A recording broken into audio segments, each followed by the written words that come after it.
नमस्कार, मैं हूं कुमार अभिषेक।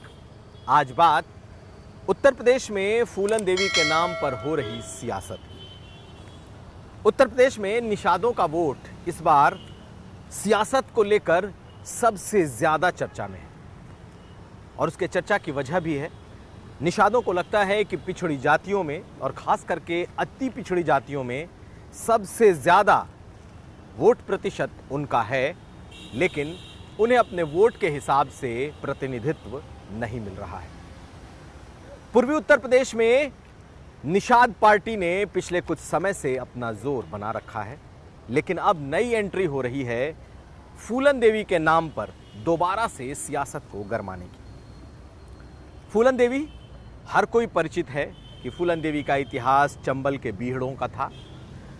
फूलन देवी चित्रकूट, बांदा और जो चंबल के बीहड़ थे उधर से लेकर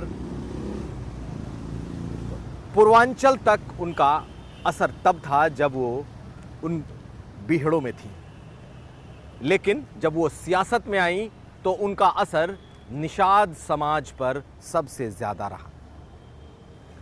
मुलायम सिंह उन्हें लेकर सियासत में आए, लेकिन उनकी हत्या हो गई।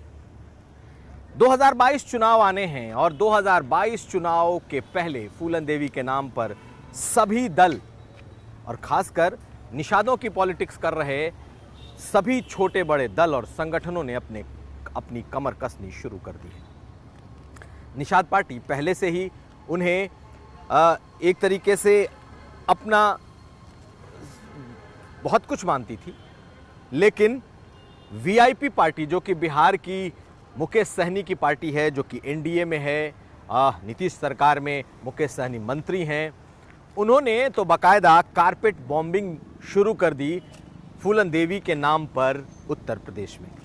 बड़े बड़े होर्डिंग, बैनर, पोस्टर के साथ मुकेश सहनी ने शुरुआत की है और अब पूर्वांचल और खासकर मिर्जापुर से लेकर वाराणसी से लेकर गोरखपुर तक का जो इलाका है, इन तमाम इलाकों में वीआईपी पार्टी भी सक्रिय होती हुई दिखाई दे रही है।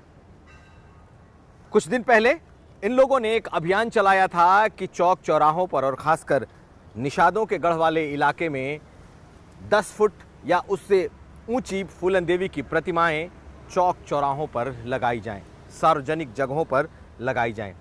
और ऐसी कई प्रतिमाओं को लेकर वीआईपी पार्टी के नेता पूर्वांचल पहुंचे। वाराणसी में जब सरकार ने, प्रशासन ने इजाजत नहीं दी तो थाने में ऐसी कई मूर्तियां रखी गईं। यह सब कुछ सियासत को देखते हुए बेहद अहम इसलिए क्योंकि निषादों के बीच की सियासत में पैठ बनाने की ये एक पार्टी, एक नेता, एक शख्स की कोशिश दिखाई दे रही है।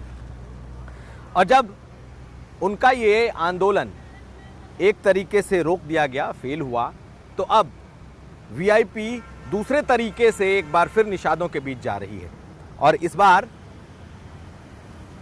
छोटी मूर्तियां फूलन देवी की, जो कि निषादों के घरों में रखी जा सकेंगी, ऐसी मूर्तियों को वितरित करने का प्लान बनाया गया है और साथ साथ 50,000 लॉकेट जिसमें फूलन देवी की तस्वीरें होंगी, इसे बांटा जाएगा। यानी कि चुनाव के पहले जो मल्लाहों की राजनीति है, निषादों की राजनीति है, इसके बीच में एक नए प्लेयर की एंट्री होती है और वो इस सियासत में घुसने की तमाम कोशिशें कर रहा है।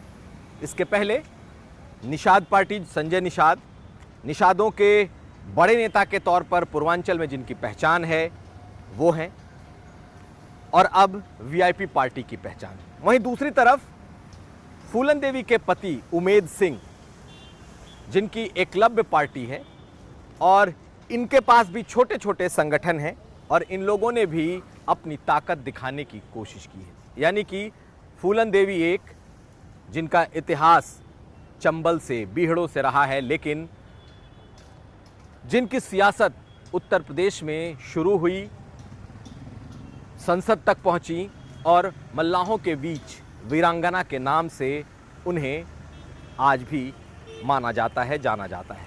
और इसे ही जो निषाद पार्टी है वो इसे ही जो निषादों के बीच काम कर रही पार्टी है वो भुनाने की कोशिश में है। सभी दलों पर इस वक्त दबाव है कि वो निषादों की वोटों को देखते हुए उन्हें एडजस्ट करें। वीआईपी पार्टी जो कि इस वक्त एनडीए में है बिहार में, वो उत्तर प्रदेश में अपनी ज़मीन तलाश रही है और उसे अखिलेश यादव से भी गुरेज नहीं है। तो क्या निषादों के नाम की जो राजनीति है आने वाले वक्त में और गरमाएगी, और नेता सामने आएंगे? बीजेपी और समाजवादी पार्टी आखिर इसे कैसे निपटेगी या इसे कैसे एडजस्ट करेगी? ये तमाम सवाल ऐसे हैं जिस पर आने वाले दिनों में सियासी कोशिश आपको उत्तर प्रदेश में दिखाई देगी। लेकिन एक बात तय है कि इस बार पिछड़ी जातियों में एक जाति में जिसमें सबसे ज़्यादा चर्चा है, एक जाति जिसकी डिमांड इस बार सबसे ज़्यादा है, एक जाति जो कि जिसे लगता है कि वो राजनीतिक पावर है, वो इस बार रेसिस्ट कर रही है। वो जाति इस बार अपने दमखम को दिखाने को तैयार बैठी है और यही वजह है कि नेता, संगठन, कार्यकर्ता सभी आगे आ रहे हैं। और इस बार देखना ये होगा कि क्या निषादों का निर्णायक वोट, जैसे पिछली बार बीजेपी को एक मुश्त गया था, क्या इस बार बीजेपी उन्हें रोक पाती है या फिर वो भी नए राजनीतिक समीकरण की तरफ बढ़ते हैं, नई सियासी कोशिश करते हैं? इन सब तमाम चीज़ों पर हमारी नज़र बनी रहेगी। नमस्कार।